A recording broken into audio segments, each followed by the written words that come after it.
Hello student, आपका स्वागत है पीएल इंस्टीट्यूट पर। मैं हूं पीएल सर। आज अपन क्लास 9 का जो 8वां चैप्टर है चतुर्भुज, उसकी प्रश्नावली 8.2 स्टार्ट करने वाले हैं। और आज अपन इस वीडियो के माध्यम से 8.2 का दो महत्वपूर्ण प्रमेय 8.8 और 8.9, 8.8 में मध्य बिंदु प्रमेय और 8.9 में मध्य बिंदु प्रमेय का विलोम, और साथ में इसके दो उदाहरण है।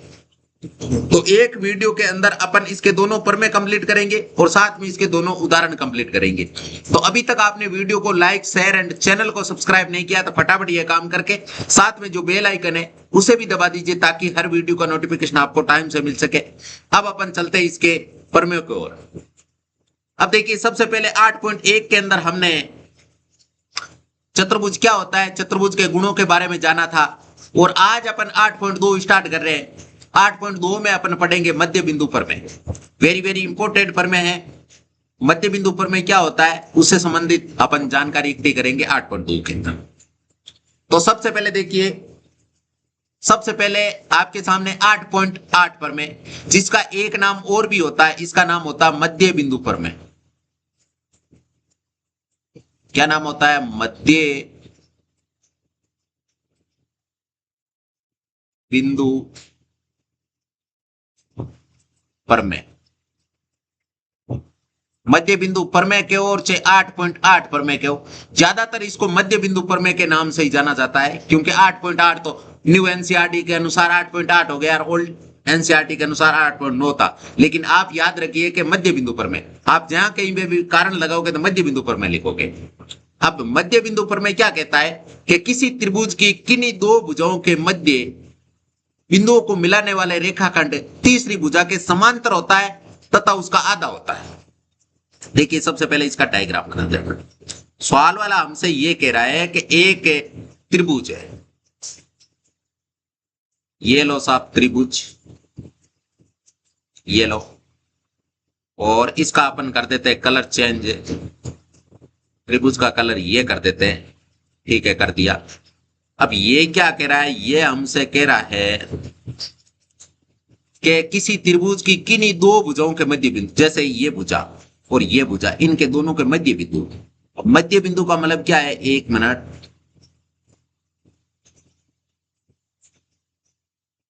ये मध्य बिंदु है, इधर से ये मध्य बिंदु। मध्य बिंदु का मतलब यह है कि इस भुजा के बराबर ये भुजा है और इस भुजा के बराबर ये भुजा है। मध्य बिंदु का मतलब यही होता है। ये है ना, ये तीसरी भुजा के समांतर है, तीसरी वाली ये वाली भुजा, यानी इस भुजा के जो मिलाने वाली रेखा है ना, वो तीसरी भुजा के क्या है? समांतर है। यानी यहां से ये लाइन है ना, ये क्या है? इस भुजा के समांतर है। एक तो ये, और साथ में क्या है?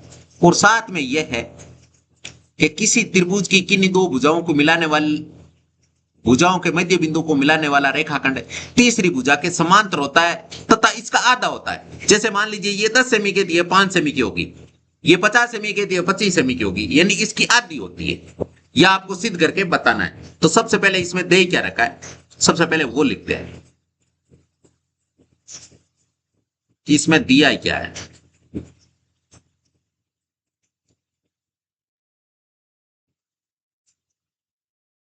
एक मिनट, इसको नीचे वाली लाइन में लेते हैं और इसके नामकरण करते हैं। अपने नामकरण किया नहीं है ना, जैसे इस त्रिभुज का नाम है ए बी सी, और इन बिंदुओं के नाम ले लो डी और ई। अब देखो, हमें क्या दे रखा है? हमें दे रखा है कि एबीसी एक त्रिभुज है, एबीसी एक त्रिभुज है जिसमें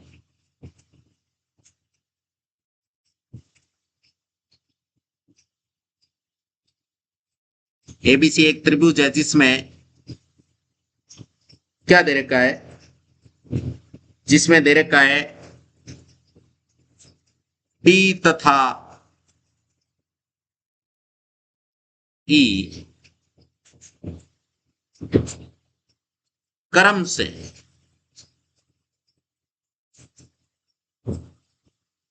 क्रम से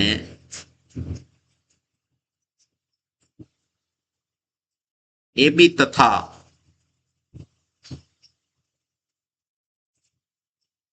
AB तथा AC AB तथा AC के मध्य बिंदु है।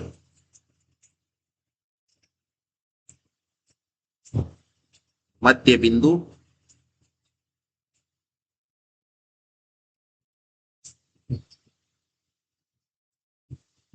है। ये हमें दे रखा है। सिद्ध क्या करना है?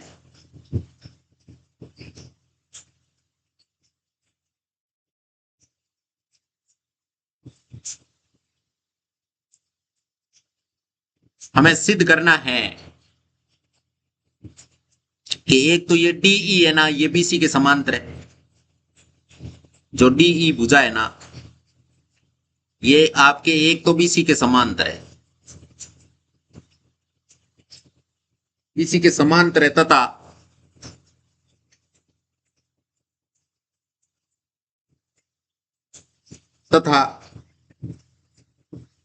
ये DE भुजा है ना, ये DE भुजा है ना, ये आपके BC की आधी है, यानी 1/2 है BC। ये हमें सिद्ध करना है, ये हमें सिद्ध करना है। अब देखो, ये है त्रिभुज, अपन पढ़ रहे हैं चतुर्भुज, तो सबसे पहले इसमें रचना करके इसको चतुर्भुज भी बनाना पड़ेगा। तो सबसे पहले यहां से अपन करेंगे इसकी रचना। क्या करेंगे? रचना। अब रचना क्या करेंगे वो देखिए।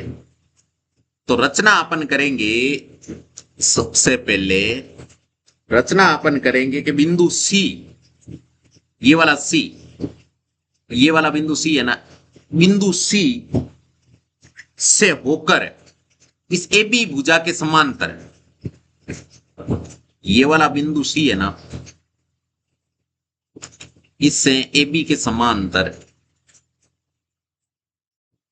ये AB के समांतर एक हमने रेखा खींच दी। ठीक है। अब देखिए, एक मिनट, इस E को अपन यहां पे लगा देते हैं और एक रेखा इधर से खींच दो, यहां से, यानी इस रेखा को आगे बढ़ा दो, और जहां पे प्रतिच्छेद कर रहे हैं ना, ये दोनों बिंदु जहां पे प्रतिच्छेद कर रहे हैं, इस बिंदु का नाम दे दो आप F। क्या नाम दे दो? F। अब देखो, इस भुजा के समांतर ये भुजा है, ये हमने रचना से खींच ली, और ये भुजा पहले से समांतर थी, इसी समांतर भुजा को आगे बढ़ाया गया। इसका मतलब ये पूरी भुजा इसके समांतर होगी, यानी आमने सामने की भुजा क्या हो गई? समांतर। तो इसका मतलब क्या बन चुका है? DBCF एक समांतर चतुर्भुज बन चुका है। तो हमारा चैप्टर भी चतुर्भुज वाला ही है, तो इसके लिए हमने रचना करके एक चतुर्भुज बना दिया। अब देखिए, अपन रचना में क्या लिखेंगे? रचना में अपन लिखेंगे, जो चीज यहां पे की है वो अपन लिखेंगे कि बिंदु C,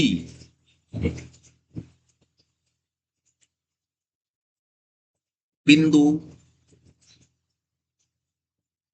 C से, बिंदु C से होकर AB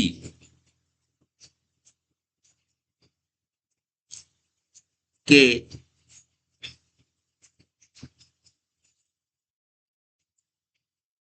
समांतर समांतर एक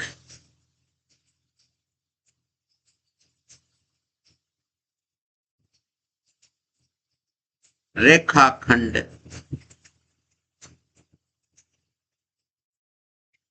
खींचे, रेखाखंड खींचे जो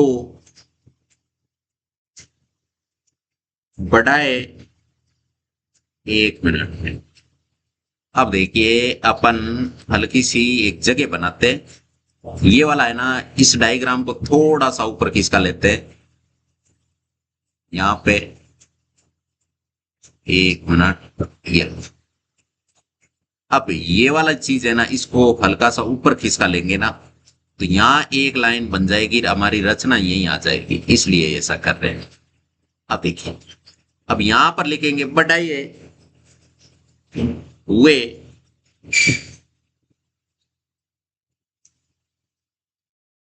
बढ़ाए हुए डीई। डीई को इधर से बढ़ाया हमने, डीई को बिंदु एफ पर प्रतिच्छेद करें। बिंदु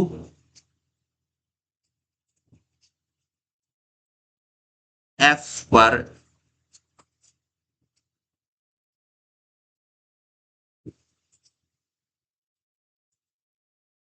प्रतिच्छेद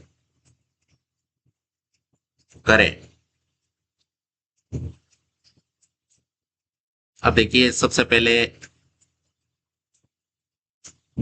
अपन इनका कलर कर देते हैं चेंज।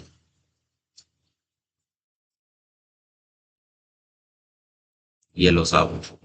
अब यहां से एक लाइन डालते हैं,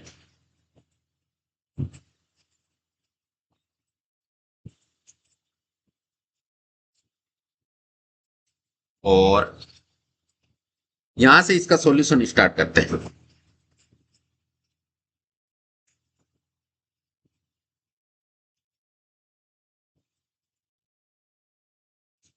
1 मिनट।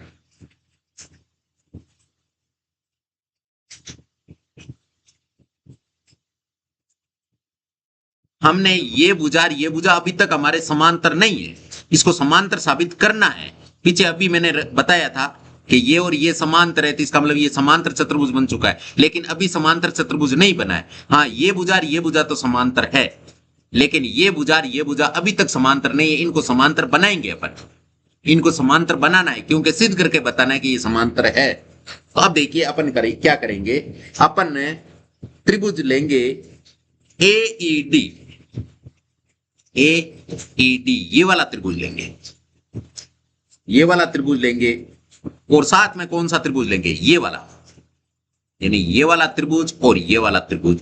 इन दोनों त्रिभुजों को लेके अपन इसको सर्वांग साबित करेंगे। इनको क्या करेंगे, सर्वांग साबित है। अब सर्वांग जो ही साबित करेंगे, तो ही हमारा क्या होगा, इधर वाला ये कोण और इधर वाला ये कोण, ये तो बराबर होंगे। हमारा मेन मोटिव क्या रहेगा, यहां से हमारा मेन मोटिव रहेगा क्या, कि हमारा मेन मोटिव क्या रहेगा, यहां से अपन इस रेखा को और इस रेखा को समांतर करेंगे। तो यहां से देखिए, अपन दोनों त्रिभुजों को सर्वांग करेंगे। जो ही सर्वांग करेंगे ना, तो ही हमें क्या मिल जाएगी, हमें देखिए जो ये वाली भुजा है ना, इसके बराबर ये मिल जाएगी, इस भुजा के बराबर ये मिल जाएगी। तो देखिए करते हैं अपन, सबसे पहले त्रिभुज लेते हैं। त्रिभुज, इसका नाम क्या लेंगे अपन, इस त्रिभुज का नाम है एडीई, एडीई या एईडी त्रिभुज, एईडी। वह एक दूसरा त्रिभुज लेंगे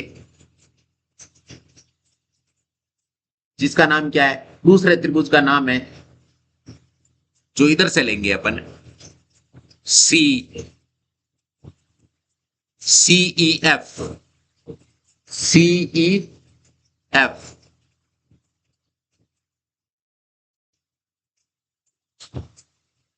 में अपन तीन चीजें बराबर करेंगे। अब कौन कौन सी बराबर है देखो, एक तो आपके ए ई बराबर इसी के, ये तो बराबर है ए ई,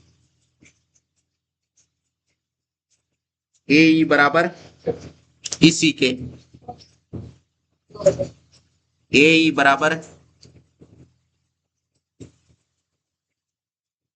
इसी के। ये कहां से आया, ये हमें सवाल में दे रखा है कि ई मध्य बिंदु है, ई एस सी का मध्य बिंदु है, मध्य बिंदु है। और साथ में इसका कोण नंबर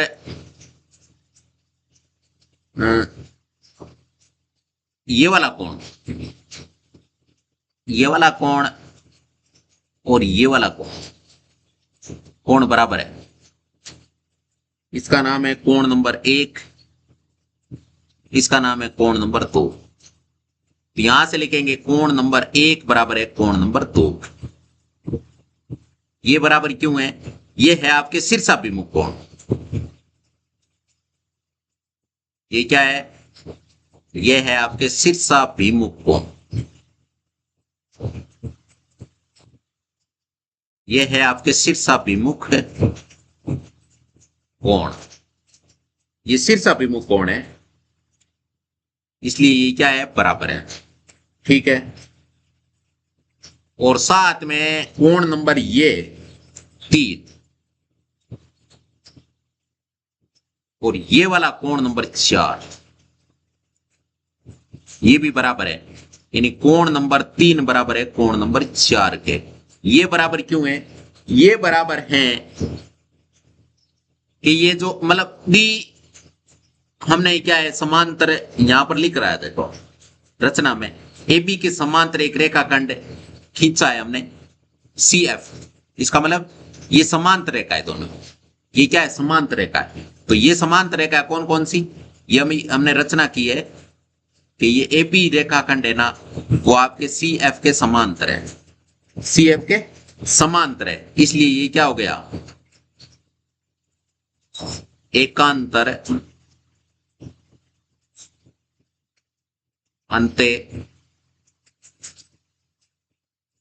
कोण हो गया, एकांतर अंत्य कोण हो गया। अब देखिए कोण 3 4 बराबर हो गए। अब इनके अपन कलर चेंज कर देते हैं कारणों के।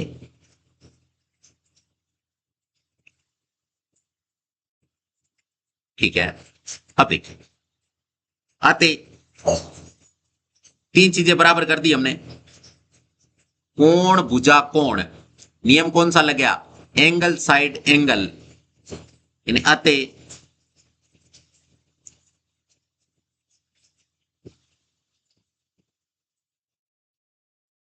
त्रिभुज AED सर्वांग समय त्रिभुज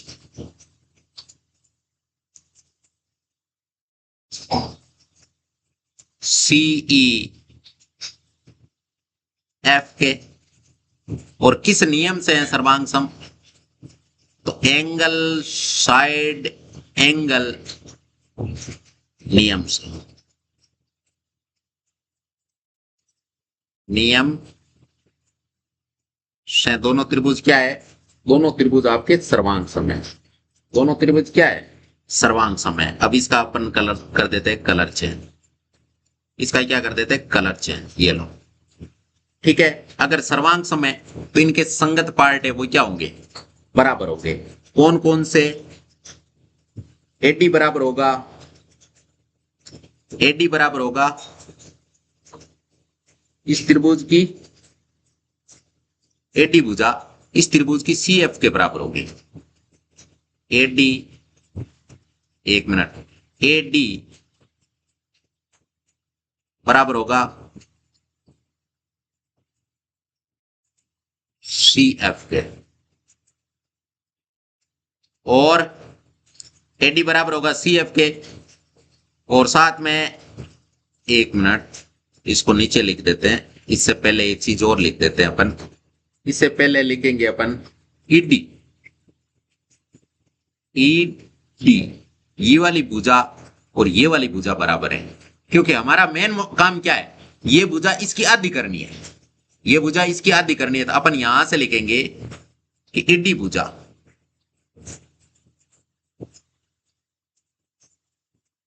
ईडी भुजा ई एफ के बराबर है, और यहां से मानेंगे ये आपके इक्वेशन फर्स्ट है, ये आपके इक्वेशन सेकंड है, और ये दोनों ही बराबर क्यों हुए हैं, इनका कारण लिख देंगे अपन सीपीसीटी, किससे बराबर हुए ये, सीपीसीटी से ये बराबर, तो अपन लिख देंगे सीपीसीटी, सीपी सिटी। अब देखिए,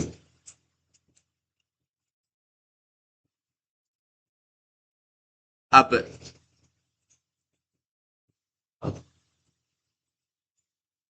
चूंकि एडी बराबर है डीबी के,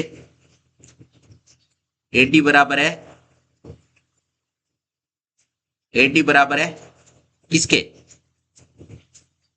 डीबी के, इस प्रकार सवाल में मतलब मध्य बिंदु पर में से है ये, एडी बराबर है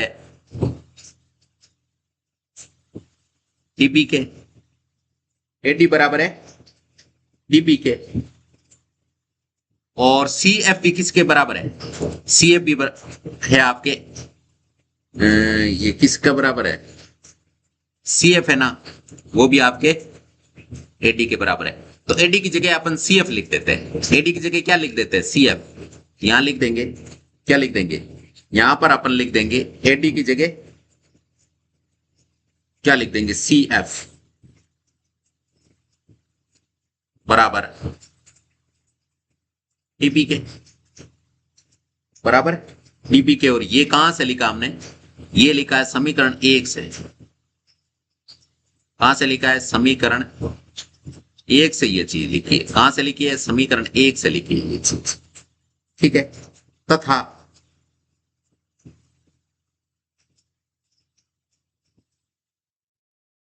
तथा मतलब सी एफ, सी एफ, ये वाली सी एफ ये वाली भुजा, सी एफ ये और डीबी ये, इन दोनों भुजाओं को हमने क्या कर दिया, बराबर कर दिया, इस भुजा के बराबर ये कर दिया, और साथ में इन दोनों को समांतर भी करेंगे, साथ में इन दोनों को समांतर करेंगे, तो लिखेंगे तथा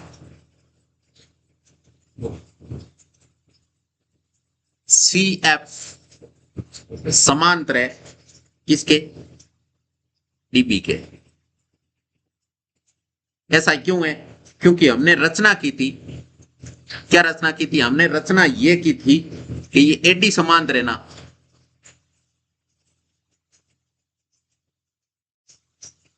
कौन सी, एडी क्या, एबी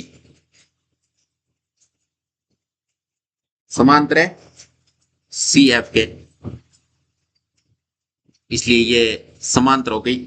अब देखो, एक ही भुजा बराबर है, ये भुजा इसके बराबर भी है, साथ में समांतर भी है, अतः ये आपकी समांतर चतुर्भुज बन गया, ये क्या बन गया, समांतर चतुर्भुज, तो लिखेंगे अतः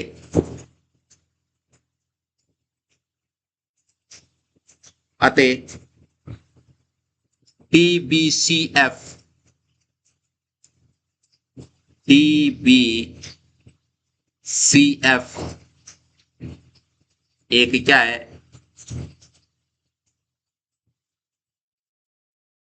समांतर चतुर्भुज है, समांतर क्या है, चतुर्भुज है, क्या है, समांतर चतुर्भुज है, और समांतर चतुर्भुज भी क्यों है, इसका भी अपन कारण लिख देते हैं कि समांतर चतुर्भुज ये क्यों है। तो समांतर चतुर्भुज इसलिए है कि सम्मुख भुजा का एक युग्म बराबर तथा समांतर है, इसलिए सम्मुख भुजा का एक युग्म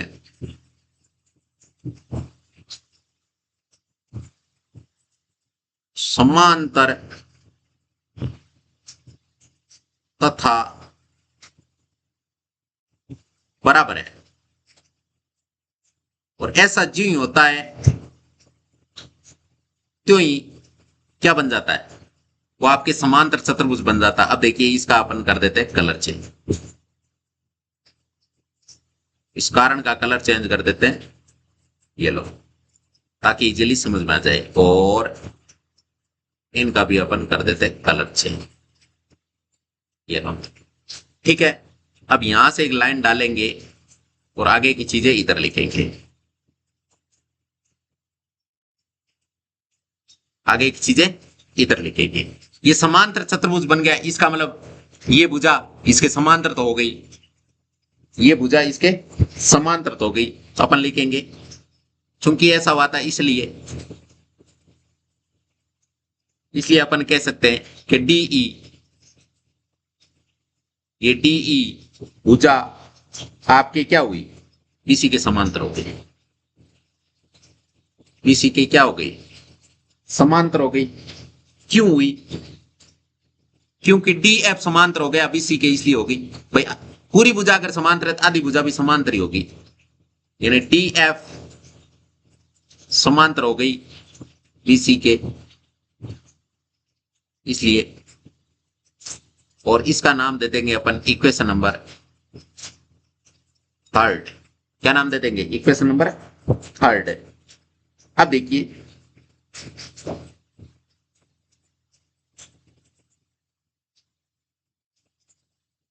अब देखिए इतना काम तो हमने कर दिया, इतना काम तो हमने कर दिया है। अब अपन क्या करेंगे, भाई इसको समांतर तो साबित कर दिया हमने। अब हमारा काम है कि डी है ना वो 1/2 है बीसी के, नहीं इसकी आधी है, ये भी हमें सिद्ध करना है। तो देखिए अब डी एफ बराबर है बीसी के,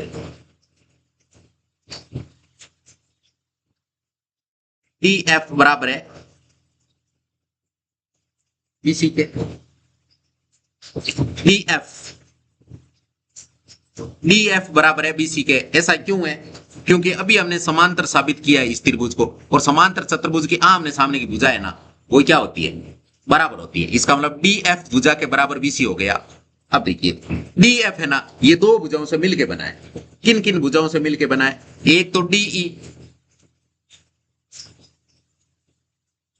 और एक आपके प्लस का ई एफ, इन दोनों से मिलके बना है बराबर बीसी के। अब डीई और ई एफ दोनों ही आपके बराबर है। समीकरण नंबर 1 देखो, समीकरण नंबर 1, समीकरण 1 में देखो कि डीई या ई डी बराबर है ई एफ के, तो ये देखो दोनों बराबर हो गई। इसका मतलब इनका नाम दोनों की जगह एक ही रख देते हैं अपन, हमें तो डीई चाहिए ना, तो इसकी जगह पे भी डीई रख देते हैं और ई एफ की जगह पे भी क्या रख देंगे, डीई रख देंगे, बराबर है बीसी के। और ये मान कहां से रखा, तो अपन लिख देंगे समीकरण 1 से रखा। ये मान कहां से रखा, ये मान समीकरण 1 से रखा हमने। कहां से रखा, समीकरण 1 से रखा। इतना काम हो चुका है। अब डी डी कितने डी हो गए, 2 डी हो चुके हैं, बराबर है बीसी के। अब ये है गुणा में इधर आ जाएगा भाग में, तो डी बराबर क्या हो जाएगा, डी बराबर हो जाएगा BC/2। या अपन ऐसा भी लिख सकते हैं कि डीई बराबर है 1/2 बीसी के। भाई भाग दो, 1 मिनट, यहां पर भाग 2 नहीं दिया हमने, यहां पर भाग 2 है, यहां पर बट्टा में क्या आएगा, 2 आएगा। तो यही तो हमें सिद्ध करना था, यही तो हमें सिद्ध करना था। यहां से अपन लिख देंगे इति सिद्धम, यानी ये हमने सिद्ध कर दिया, ये हमने क्या कर दिया, सिद्ध कर दिया। जो चीजें हमें सिद्ध करनी थी वो सिद्ध हो चुकी है, इति सिद्धम। तो ये था आपके 8.8 पर में। हाँ, तो अब है प्रमेय नंबर 8.9 कि किसी त्रिभुज की एक भुजा के मध्य बिंदु से दूसरी भुजा के समांतर खींची गई रेखा तीसरी भुजा को क्या करती है, समद्विभाजित करती है। यानी ये प्रमेय ना पहले वाले प्रमेय का उल्टा है, यानी मध्य बिंदु प्रमेय का विलोम है। तो इसका एक नाम और बन जाएगा, क्या बन जाएगा, इसका नाम हो जाएगा मध्य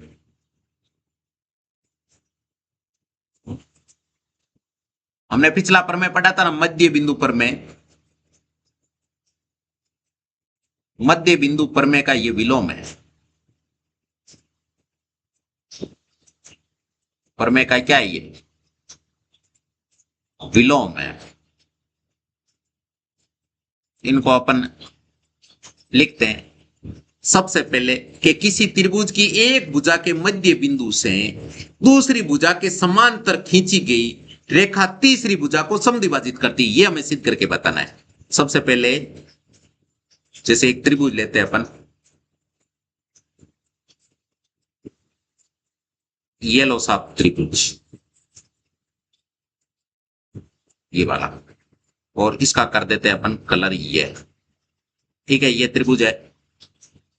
अब सवाल वाला क्या कह रहा है, किसी त्रिभुज की एक भुजा के मध्य बिंदु, त्रिभुज की किसी एक भुजा का मध्य बिंदु, जैसे ये ले लिया हमने, इस भुजा का मध्य बिंदु, 1 मिनट, इसको हल्का सा थोड़ा बड़ा बना लेते हैं ताकि ये मध्य बिंदु की तरह लगे। ये लो, मध्य बिंदु का मतलब यह है कि ये भुजा और ये भुजा हमें बराबर दे रखी है। ये कह रहा है किसी त्रिभुज की एक भुजा के मध्य बिंदु से दूसरी भुजा के समांतर, यानी ये वाली भुजा है ना, इस भुजा के समांतर एक रेखा खींचेंगे, ये इसके समांतर है, जहां पे तीसरी भुजा को प्रतिच्छेद कर रही है, जहां पे तीसरी भुजा को क्या कर रही है, प्रतिच्छेद। हमें इसमें ये भुजा और ये भुजा समांतर दे रखी है, ये वाला बिंदु है ना, इस भुजा को 2 समान भागों में बांटे यानी समद्विभाजित करे, ये हमें साबित करके बताना है। तो सबसे पहले इसका नामकरण करते हैं, ए बी सी, और इसका नाम लिखते हैं डी, और इसका नाम लिखते हैं अपन ई। पहले वाले सवाल की तरह ही इसको सोल्व करते हैं, इसको थोड़ा ऊपर रख लेते हैं ताकि रचना करेंगे ना अपन तो हमें दिक्कत नहीं आएगी, क्योंकि रचना सेम होगी, पहले वाले की तरह ही रचना होगी। अब सबसे पहले हमें दिया हुआ क्या वो लिखते हैं कि हमें दे क्या रखा है। सबसे पहले अपन वो लिखते हैं, हमें दे रखा है कि एक त्रिभुज एबीसीडी एक त्रिभुज है, ए बी सी, एबीसी एक त्रिभुज है, एक तो ये दे रखा, और क्या दे रखा है, त्रिभुज है जिसके अंदर डी है ना, वो आपके क्या है, डी क्या है, डी आपके ए बी का मध्य बिंदु है, डी है ना वो ए बी का क्या है, मध्य बिंदु है, मध्य बिंदु है, डी है ना वो ए बी का क्या है, मध्य बिंदु है, और साथ में हमें दे रखा है कि डी ई भुजा है ना ये बीसी के समांतर है, डी ई भुजा है ना या आपके बीसी के समांतर है। इतनी चीजें हमें दे रखी हो। अब हमें सिद्ध क्या करना है,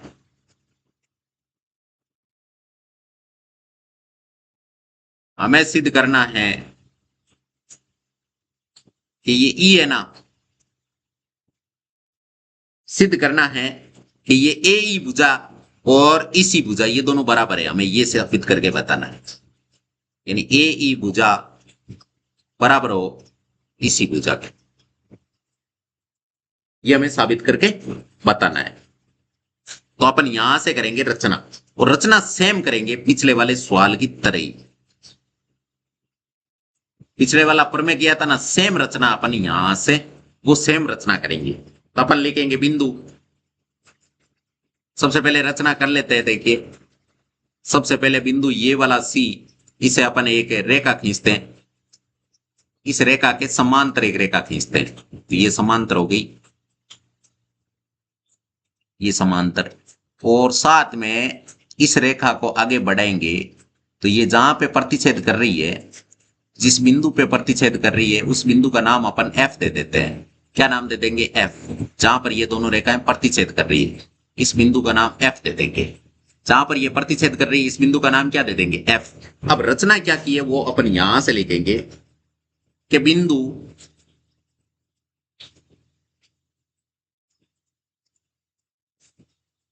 बिंदु सी से होकर, बिंदु सी से होकर ए बी के समांतर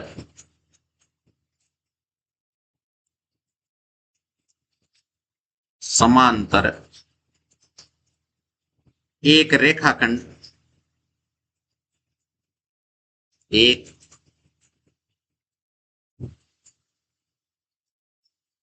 रेखाखंड, एक मिनट, रेखाखंड खींचा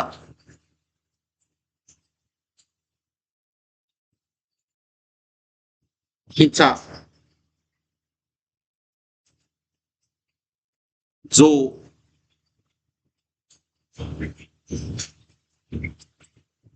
बटाए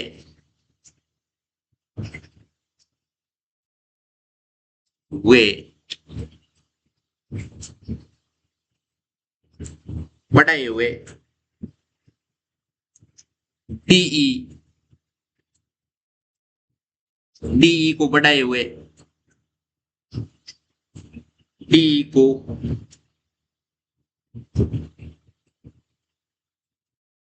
बिंदु एफ पर प्रतिच्छेद करें। ठीक है, ये हो गई रचना। अब इसका कर देते हैं अपन कलर चेंज,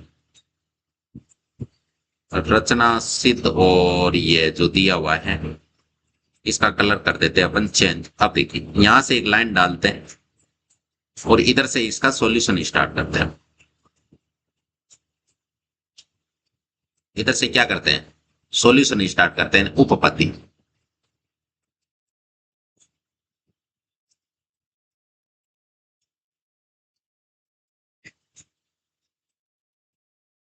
पति उपपत्ति के अंदर हमें मेन इसको और इसको क्या करना है, बराबर। तो दो त्रिभुज लेंगे अपन, ये वाला त्रिभुज और ये वाला त्रिभुज, और ज्यों ही दोनों त्रिभुजों को अपन क्या करेंगे, ज्यों ही दोनों त्रिभुजों को अपन सर्वांग साबित करेंगे, सर्वांग साबित करेंगे तो ये भुजा और ये भुजा आपके बराबर है।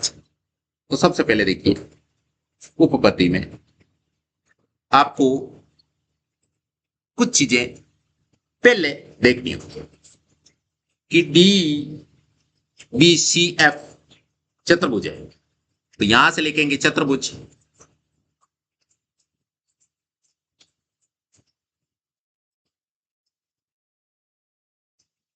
चतुर्भुज डी बी सी एफ में ये वाला चतुर्भुज है, इसमें आपके टी बी समांतर है सी एफ के, डीबी समांतर है सी एफ के। और कैसे है ये समांतर? क्योंकि अभी हमने रचना की है कि जो ए बी है ना, ये आपके सी एफ के समांतर है, इसलिए ये समांतर होगी। साथ में तथा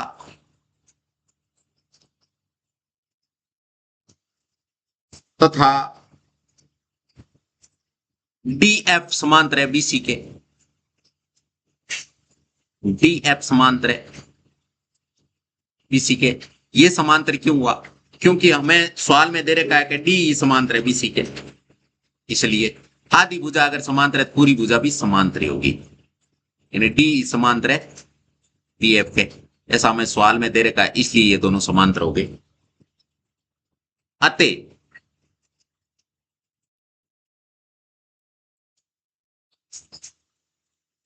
डी बी सी एफ एक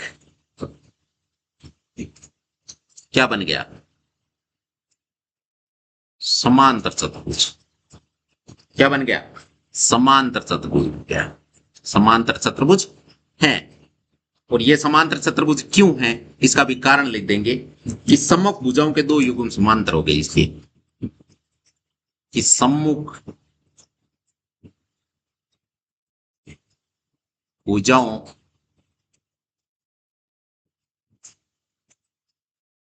के दो युग्म क्या है? समांतर हैं, इसलिए इसका कर देंगे अपन कलर चेंज, और इधर से इनका भी कलर चेंज कर देंगे। ठीक है, इतना काम हो गया, इनको समांतर साबित कर दिया। अब अपन क्या करेंगे? अब अपन त्रिभुज लेंगे दोनों, और दोनों को सर्वांग सम साबित करेंगे। सर्वांग सम साबित करेंगे क्योंकि ये कोण और ये कोण अब बराबर हो जाएगा, क्योंकि ये भुजा और ये भुजा समांतर है, और समांतर है तो ये कोण और ये कोण बराबर होगा, साथ में ये और ये हो जाएगा। और साथ में आपके क्या होगा? एक और चीज क्या हो जाएगी? एक चीज आपके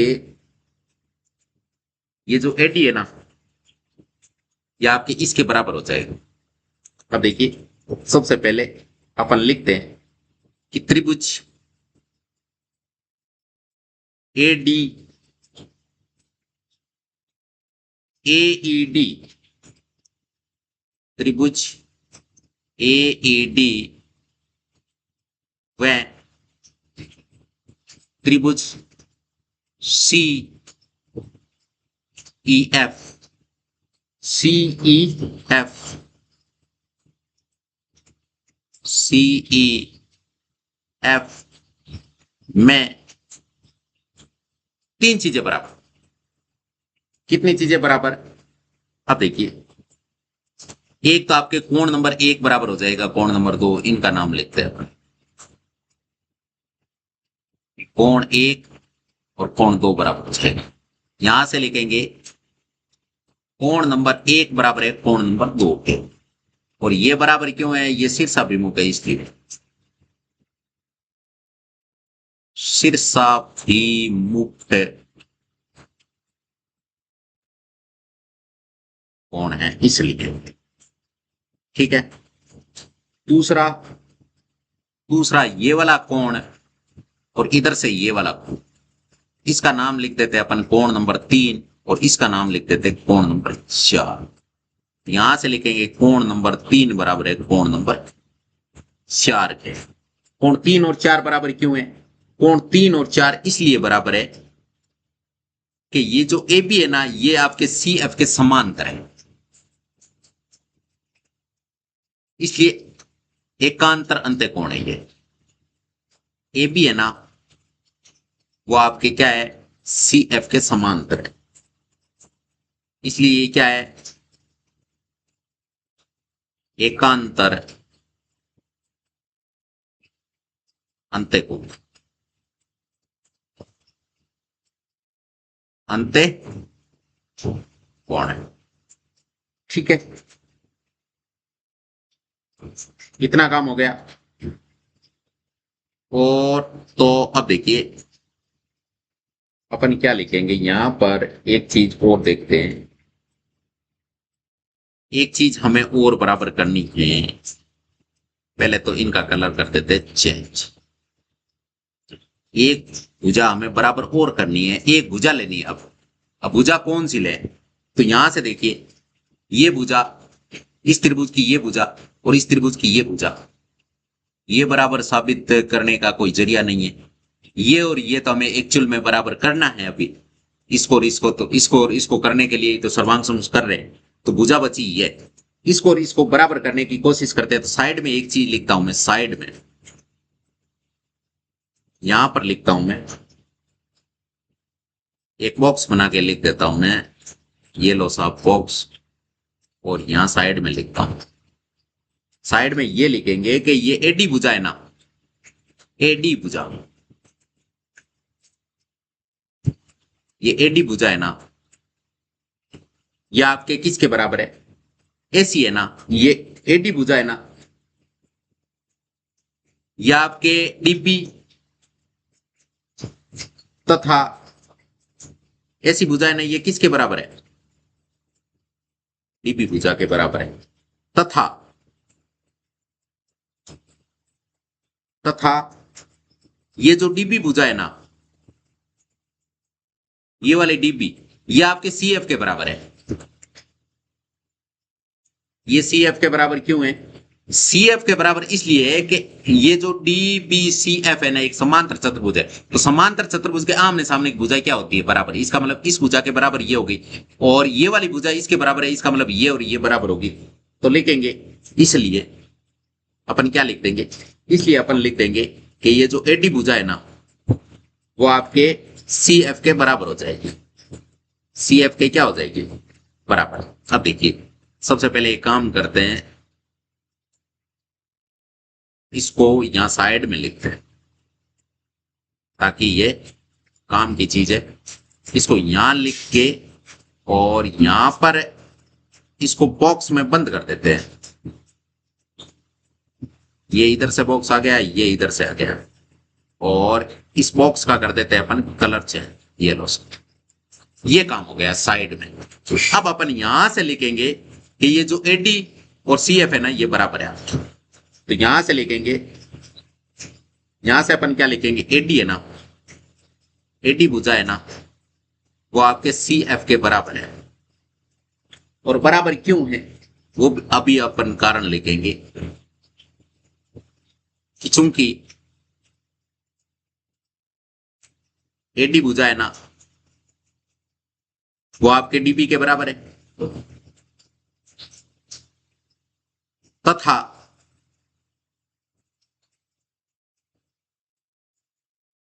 डीबी भुजा है ना,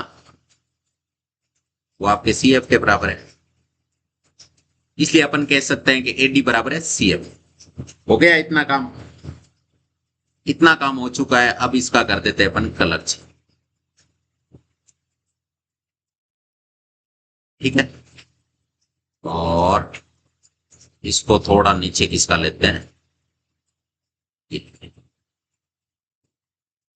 ये लो, ठीक है। अतः अपन कह सकते हैं कि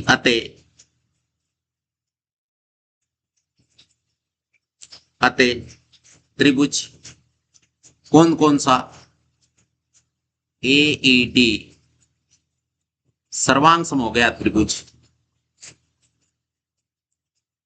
सी ई एफ के। और किस नियम से हुआ, तो भुजा, ये कोण कोण भुजा नियम से, कोण, एक मिनट, भुजा कोण कोण नियम कह सकते हो या कोण कोण भुजा नियम कह सकते हो, यानी डबल ए एस नियम से दोनों त्रिभुज क्या हो गए, सर्वांग सम हो गए।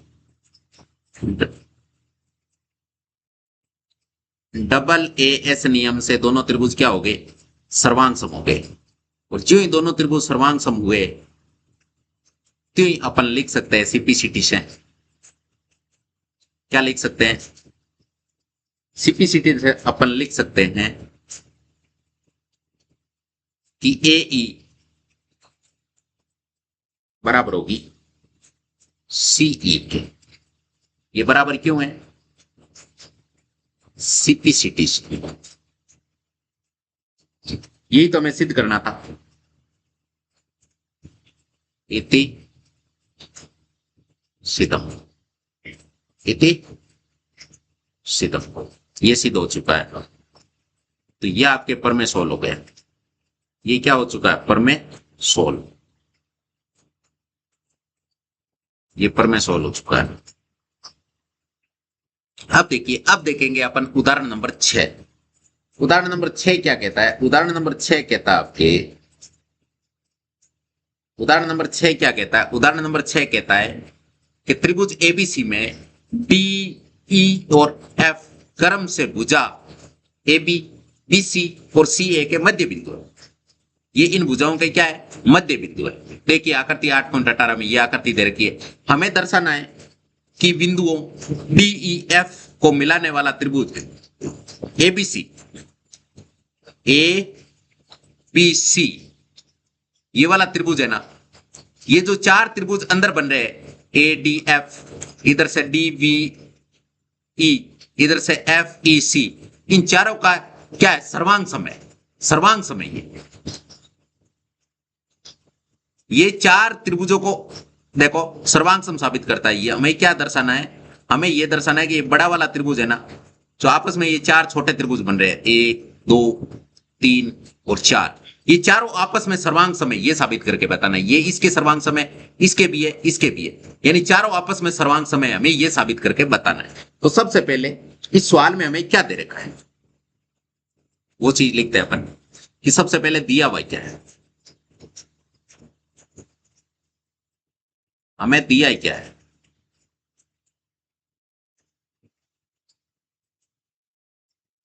हमें दिया क्या है।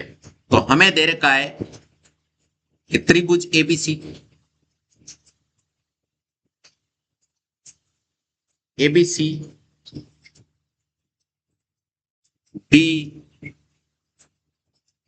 ई एफ मध्य बिंदु है, मध्य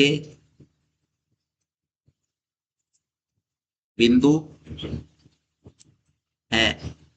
ये मध्य बिंदु है ना, तो ये क्या करेंगे, यहां से मध्य बिंदु है ना, तो ये भुजा इसके बराबर होगी, ये वाली भुजा इसके बराबर होगी, और साथ में ये वाली भुजा इस भुजा के बराबर होगी। मध्य बिंदु बराबर आपस में भुजाओं को बराबर बांट देता है।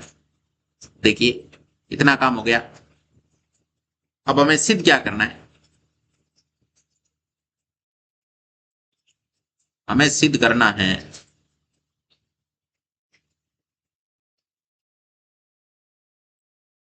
कि त्रिभुज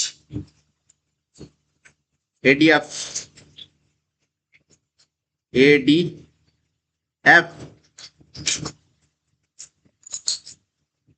एक मिनट, अपन क्या करेंगे, त्रिभुज है ना D B E, D B E लिखेंगे, त्रिभुज डी बी ई सर्वांग समय त्रिभुज E F, E F D सर्वांग सम है त्रिभुज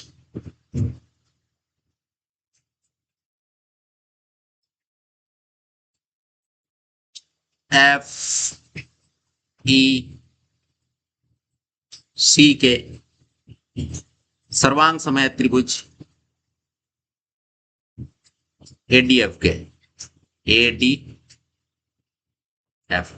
आपस में ये सारे सर्वांग समेत एक काम करते हैं, इनको सिद्ध करने वाली ये है ना, इसको इधर खिसका के लिख देते हैं ये। अब देखो, ये हमें सिद्ध करना है, ये हमें क्या करना है, सिद्ध। अब इसका कर देते हैं अपन कलर चेंज,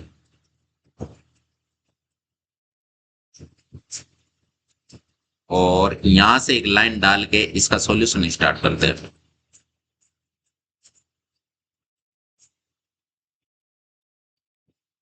यहां से अपन क्या करेंगे, एक इसका सॉल्यूशन स्टार्ट करेंगे। अब देखिए, यानी उपपत्ति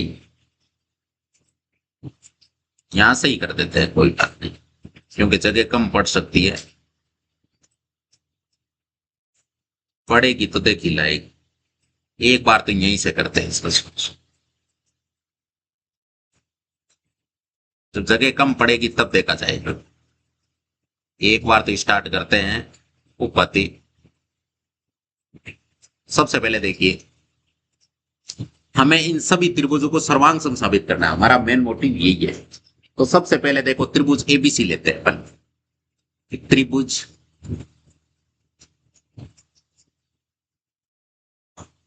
एबीसी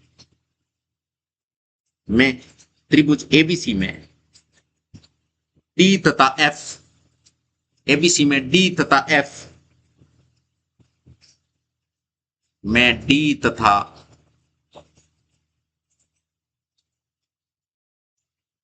एफ, डी तथा एफ क्रम से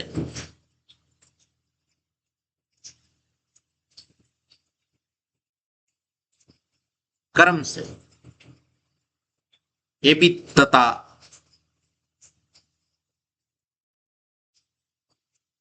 तथा एसी के मध्य बिंदु है, मध्य बिंदु है। ये क्या है, इनके मध्य बिंदु है, ये इनके मध्य बिंदु है। इसका मतलब अतः अगर मध्य बिंदु है तो अपन क्या कह सकते हैं, ये मध्य बिंदु है। इसका मतलब ये डी एफ है ना, ये आपके बीसी की क्या होगी, आदि होगी, और साथ में समांतर होगी। ये इसकी आदि होगी, ये साथ में समांतर होगी मध्य बिंदु पर में से। तो ये डी एफ है ना, डी एफ आपके एक तो क्या होगी, बीसी के समांतर होगी,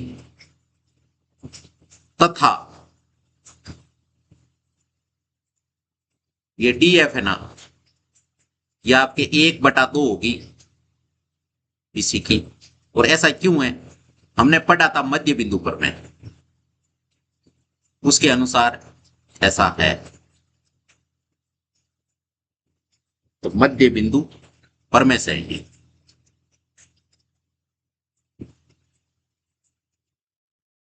ठीक है। इसलिए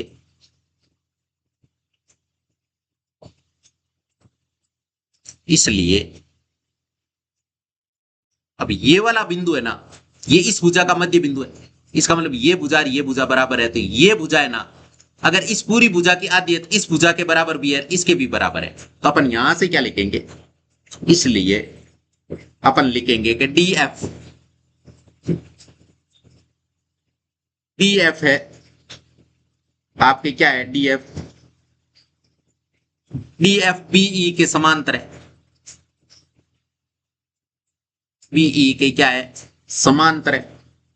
और क्या है, डी एफ है ना, वो इसी के भी समांतर है, इसी के भी समांतर है। डी एफ है ना, वो आपके इसी के भी समांतर है, ठीक है। तथा आगे अपन लिखेंगे, तथा डी एफ है ना,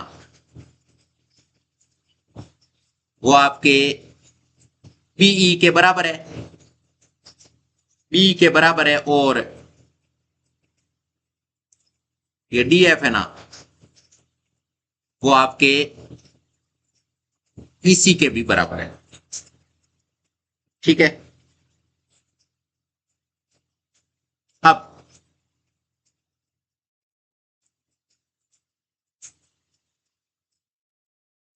ये डी एफ समांतर है बी बीई के, और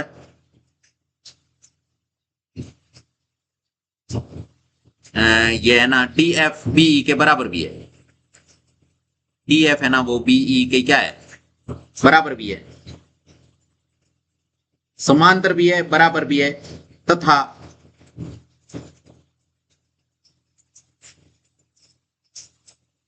डी एफ इसी के समांतर है, डी एफ इसी के समांतर है और इसी के समांतर है और बराबर भी है। डी एफ है ना वो आपके इसी के बराबर भी है। ठीक है, अतः यहां से अपन लिखेंगे अतः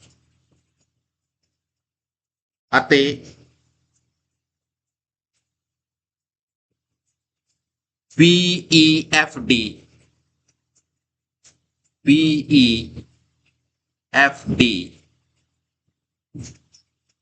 और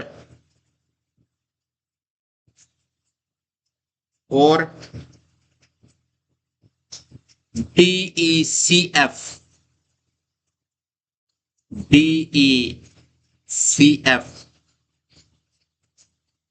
समांतर चतुर्भुज है। क्या है ये, क्या है, समांतर चतुर्भुज है, समांतर चतुर्भुज है। ये क्या बन गया, आपस में समांतर चतुर्भुज बन गए। और इसी तरह जितना काम इधर किया है उतना ही इधर से करेंगे अपन। इस भुजा के ये आधी हो जाएगी, इस भुजा के ये आधी होगी, और इस भुजा के अगर ये आधी होगी तो फिर ये और ये भी अपन कह सकते हैं कि दोनों त्रिभुज क्या होंगे, ये भी आपके समांतर चतुर्भुज ही होगा। तो लिखेंगे इसी तरह, इतना काम नहीं करके इसी तरह अपन लिखेंगे, इसी तरह क्या नाम है, DEFA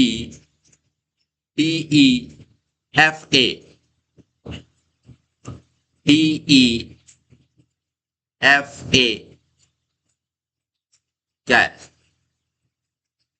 समांतर चतुर्भुज है। यानी सबको हमने समांतर चतुर्भुज बना दिया। एक समांतर चतुर्भुज ये हो गया, एक ये हो गया, एक ये हो गया, इनको हमने समांतर चतुर्भुज साबित कर दिया। अब देखिए इसमें अपन एक काम करते हैं, यहां पर एक ही प्रकार से लिखे गए हैं तो कुछ कलर चेंज कर देते हैं। जैसे ये मध्य बिंदु पर में वाला है एक, तो ये कलर चेंज कर देते हैं अपन, और तो लगभग सेम ही लाइन लिखी गई है। एक चाहे तो इन चतुर्भुजों पे ये है ना, इनके कलर चेंज कर देते हैं ताकि हमें मालूम चल जाए कौन कौन से चतुर्भुज हैं। और एक ये लो, ठीक है। अब यहां से एक लाइन डालते हैं और इधर इनका सॉल्यूशन स्टार्ट करते हैं। इधर क्या करेंगे अपन, इसका सॉल्यूशन स्टार्ट करेंगे। तो यहां से देखिए समांतर चतुर्भुज है। अब BEFD इस समांतर चतुर्भुज में अपन क्या लिखेंगे, कि समांतर चतुर्भुज होता है, विकिरण होता है ना, वो आपके ऐसा हमने पीछे पढ़ा भी है कि जो विकर्ण होता है ना वो क्या करता है, दो समांतर चतुर्भुज है ना, समांतर चतुर्भुज में विकर्ण क्या करता है, दो त्रिभुज बनाता है और दोनों ही त्रिभुज सर्वांग सम होते हैं। तो अपन यहां से लिखेंगे कि चतुर्भुज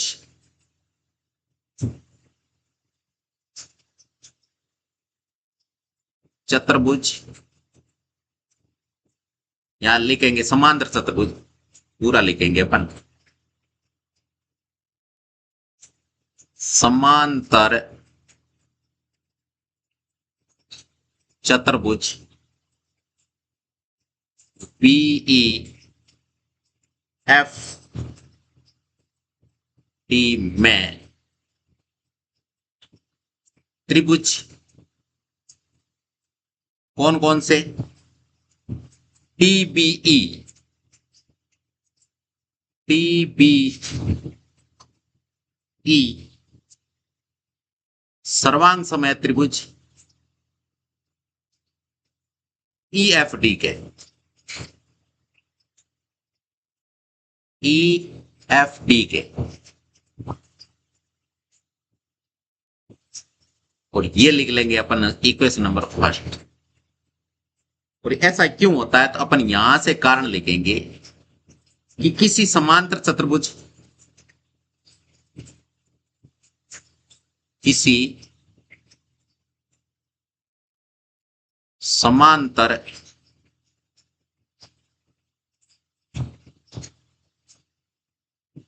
चतुर्भुज में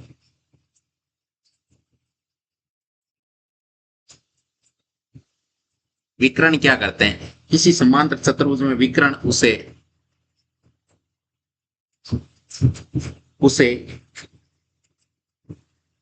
तो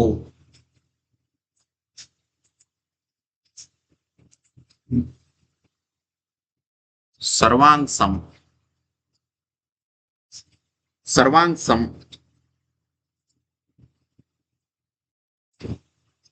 त्रिभुजों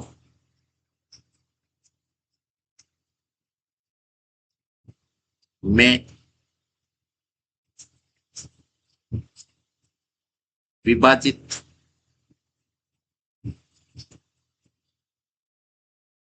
करता है। ये कारण हो गया, ये इसका क्या हो चुका है, कारण है। इसका कलर चेंज कर देते हैं अपन, ये हो गया। इसी तरह जो काम यहां किया है, इसी तरह इसमें और इसमें हो जाएगा, इसमें और इसमें हो जाएगा, तो सारे इसके समांतर ये है, इसके समांतर ये है, और इसके इसके सर्वांगसम ये हो गया, इसके सर्वांगसम ये हो जाएगा, इसके सर्वांगसम ये हो जाएगा। तो अपन लिखेंगे इसी तरह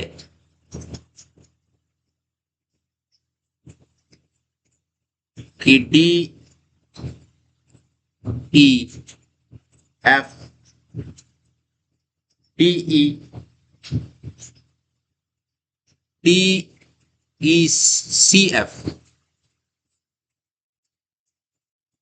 में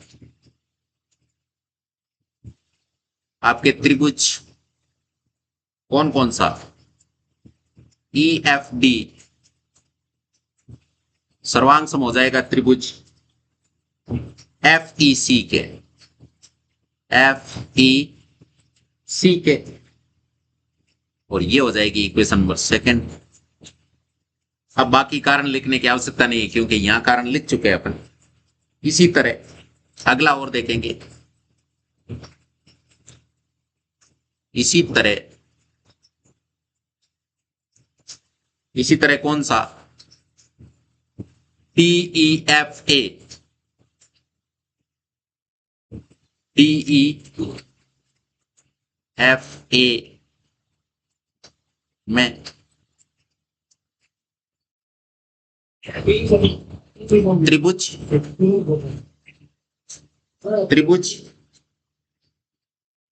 ई एफ टी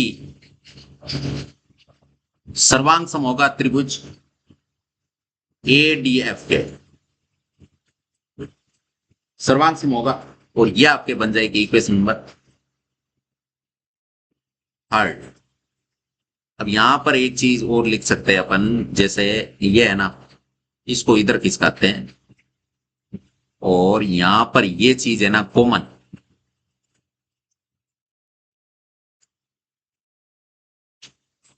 ये चीज यहां डालते हैं और यहां पर भी डाल देते हैं।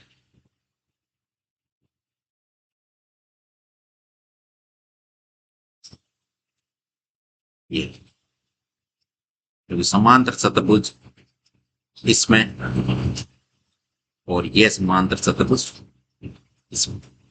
ठीक है, अब देखिए, अब अपन लिखेंगे समीकरण 3 मिल चुके हैं। अब लिखेंगे समीकरण 1, 2 व 3 से। समीकरण 1, 2 व 3 से अपन कह सकते हैं, क्या कह सकते हैं, क्या कह सकते हैं कि त्रिभुज जो सिद्ध करना था कि डीबीएफ सर्वांग सम होगा,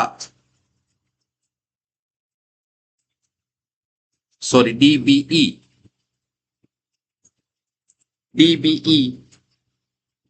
त्रिभुज ईएफडी सर्वांग सम है त्रिभुज एफईसी सर्वांग सम है त्रिभुज एडीएफ। यही तो हमें सिद्ध करना था। इति सिद्धम, ये सिद्ध हो चुका है, ये सिद्ध हो चुका है। अब है हमारे सामने सातवां उदाहरण। सातवां उदाहरण क्या कहता है? सातवां उदाहरण कहता है, सातवां उदाहरण कहता है कि एल एम और एन, एल एम एन तीन समांतर रेखाएं। ये एल एम और एन आपस में समांतर रेखाएं जो तिर्यक रेखा पी और क्यू द्वारा, तिर्यक रेखा देखो, एक तो ये पी रेखा है, ये क्यू है, इस प्रकार प्रतिच्छेद करती है कि एल एम एन रेखा पी पर समान अंत्यखंड ए बी, ए से बी और बी से सी, ए से बी और बी से सी काटती है। आकृति देखिए 8.19, ये हमारे सामने आकृति देखिए। हमें सिद्ध करके ये बताना है कि एल एम और एन रेखा क्यू पर भी समान अंत्यखंड यानी डीई और ई एफ पर काटती है। तो सबसे पहले इस सवाल में हमें क्या दे रखा है? सबसे पहले वो लिखते हैं कि सवाल में हमें क्या दे रखा है। तो सवाल में हमें दे रखा है, क्या दे रखा है? सवाल में हमें दे रखा है, एक मिनट,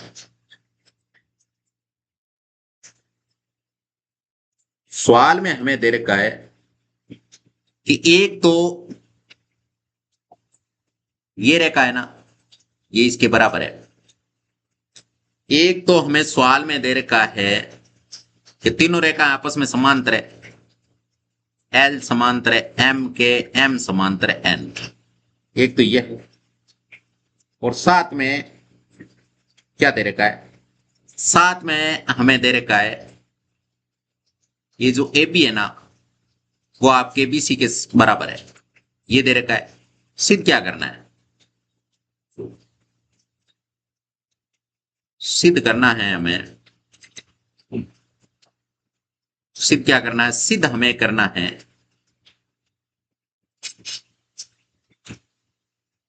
सिद्ध क्या करना है? दर्शाइए कि एल एम एन रेखा क्यू पर भी अंत्यखंड यानी डीई और ई एफ पर काटती है। यानी हमें यह सिद्ध करना है कि ये रेखा और ये रेखा बराबर है, यानी डीई बराबर है ई एफ। ये हमें सिद्ध कर लो। ये हमें क्या करना है? सिद्ध करना है।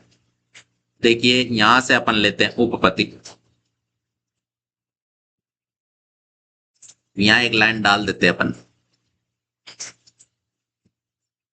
यहां अपन एक लाइन डाल देते हैं। अब देखिए यहां से अपन इसका सॉल्यूशन स्टार्ट करते हैं।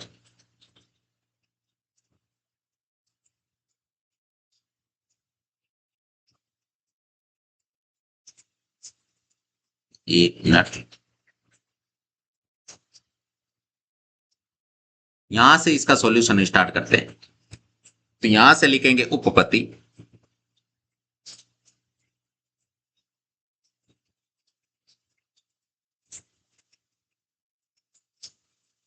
उपपत्ति।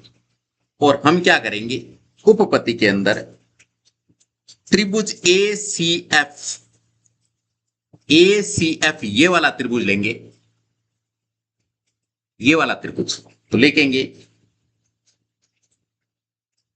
और ये है ना, ये भुजा, ये बिंदु, ये इसका मध्य बिंदु है, क्योंकि ये समान भागों में बांट रहा है, इसका मतलब ये मध्य बिंदु हो गया। तो अपन लिखेंगे त्रिभुज, क्या नाम है, एसीएफ।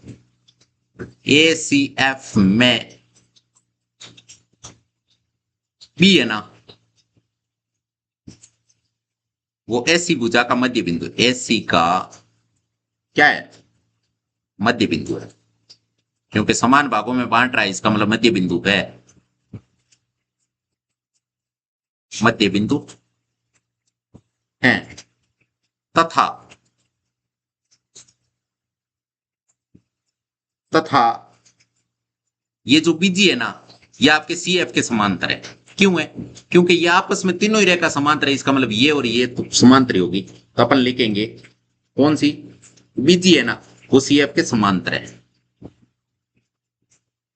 बीजी है ना, वो सी एफ के क्या है, समांतर है। और समांतर क्यों है, यहां से अपन लिख देंगे कि एम समांतर है एन के, इसलिए इसलिए ऐसा है। अतः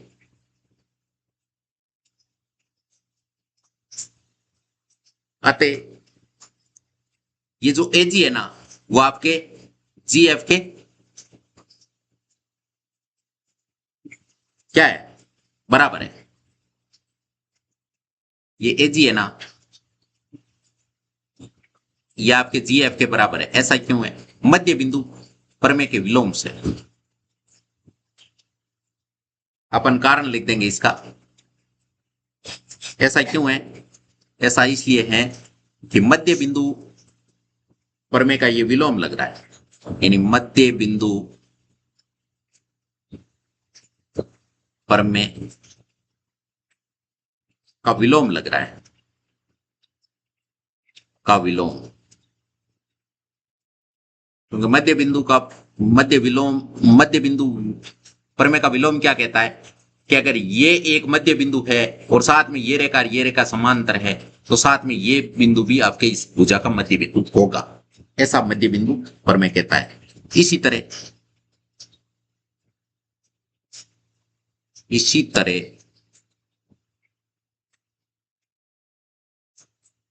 त्रिभुज ए एफ डी ये वाला, तो ये भुजा इसके समांतर है। और अगर ये इसका मध्य बिंदु है, तो ये भी इसका मध्य बिंदु होगा, मध्य बिंदु प्रमेय के विलोम से। तो अपन लिखेंगे इसी तरह त्रिभुज ए एफ डी में, ए एफ डी में जी है ना, कोई क्या बन गया, ए एफ का मध्य बिंदु, ए एफ का मध्य बिंदु है। तथा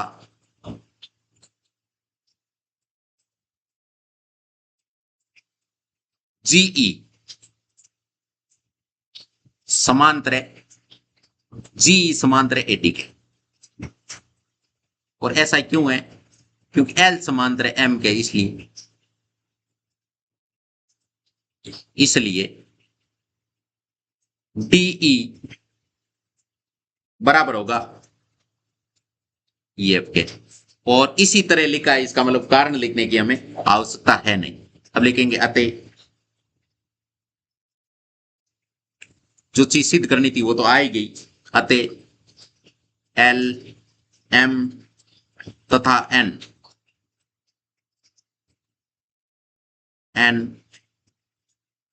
रेखा क्यू पर भी समान अंत्यखंड।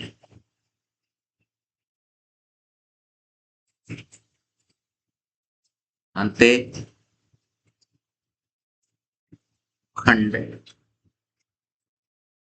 डीई और ईएफ काटती है इति सिदम।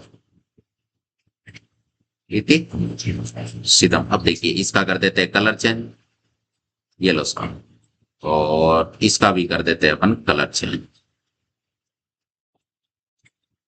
येलो, और साथ में कारण कान लिखा है ये लिखा हुआ है, इसका भी अपन कर देते कलर चेंज, येलो, और इसका भी कर देते कलर चेंज, इसका, और इसका भी कर देते कलर चेंज। ठीक है, अब इतनी चीजें हो गई, ये सिद्ध हो चुका है। हाँ, तो इसी के साथ आज की वीडियो को अब यही एंड करेंगे, क्योंकि हमने 8.2 के 2 तो परमे कंप्लीट कर लिए थे, साथ में 2 उदाहरण कंप्लीट कर लिए थे। अब अपन नेक्स्ट वीडियो आएगा ना, वो नेक्स्ट वीडियो आपके आएगा 8.2 की क्वेश्चनों का। तो अभी तक आपने वीडियो को लाइक, शेयर एंड चैनल को सब्सक्राइब नहीं किया तो फटाफट ये काम करके साथ में जो बेल आइकन है उसे भी दबा दीजिए, ताकि हर वीडियो का नोटिफिकेशन आपको टाइम से मिल सके। और वीडियो के अंदर किसी भी प्रकार का कोई डाउट है तो नीचे आप कमेंट बॉक्स में बता सकते हो, उसका आपको प्रॉपर सॉल्यूशन दिया जाएगा। अब अपन एक नेक्स्ट वीडियो में मिलेंगे, तब तक टेक केयर, बाय बाय, जय हिंद, जय भारत।